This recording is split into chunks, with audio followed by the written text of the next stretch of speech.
എല്ലാവർക്കും നമസ്കാരമുണ്ട്.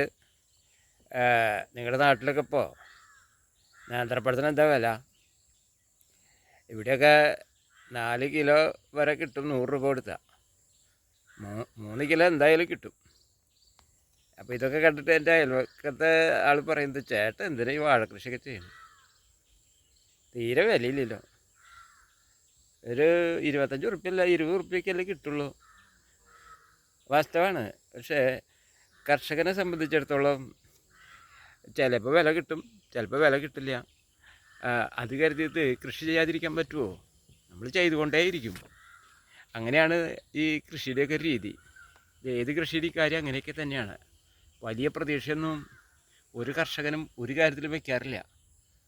നമ്മളിപ്പോൾ ഇവിടെ ഒരു 10-100 വാഴ വെച്ചിട്ടുണ്ട്. ഒരു 3 മാസമായി. ഒരു വലിയ കുഴപ്പമൊന്നുമില്ലാതെ നിൽക്കുന്നുണ്ട്. ഒരു ആവറേജ് വാഴയായിട്ടാണ് നിൽക്കുന്നത്. ഈ വിലയൊക്കെ കണ്ടിട്ട് നമുക്ക് വളമോ മറ്റുള്ള കാര്യങ്ങളോ ഒന്നും കുറയ്ക്കാൻ പറ്റില്ല.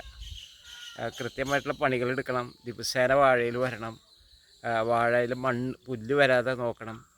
അങ്ങനെ കുറേ കാര്യങ്ങളുണ്ട്. സമയാസമയങ്ങളിൽ വളം ഇടണം. പിന്നെ ഇപ്പം മഴയൊക്കെ ഉള്ളതുകൊണ്ട് നനയ്ക്കൊന്നും വേണ്ട, വെള്ളം കൊടുക്കണ്ട. അതും വേണ്ടി വരും. അതിൻ്റെ സമയങ്ങളിൽ ഈ മഴയൊക്കെ പോയി അതും വേണ്ടി വരും. പിന്നെ തുടർച്ചയായിട്ട് വെള്ളം കൊടുത്തുകൊണ്ടിരിക്കണം. ഇനി വേനൽക്കാലമാണ് വരിക. ആ വേനൽക്കാലം കഴിയുന്ന വരയ്ക്കും ഇതൊക്കെ നോക്കേണ്ടി വരും.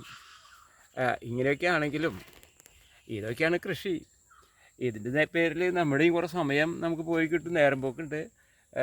പിന്നെ ഇങ്ങനെ വിലയൊക്കെ കേൾക്കുമ്പോൾ ചെറിയൊരു വിഷമമൊക്കെ തോന്നും.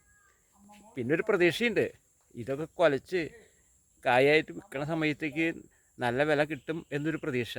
കഴിഞ്ഞ വർഷം ഞാൻ വിഷുവിൻ്റെ സമയത്താണ് എൻ്റെ നല്ലൊരു പങ്ക് കായ ഉണ്ടായത്.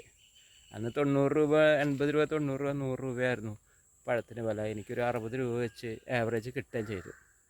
അപ്പോൾ ആ ഒരു പ്രതീക്ഷയുണ്ട്.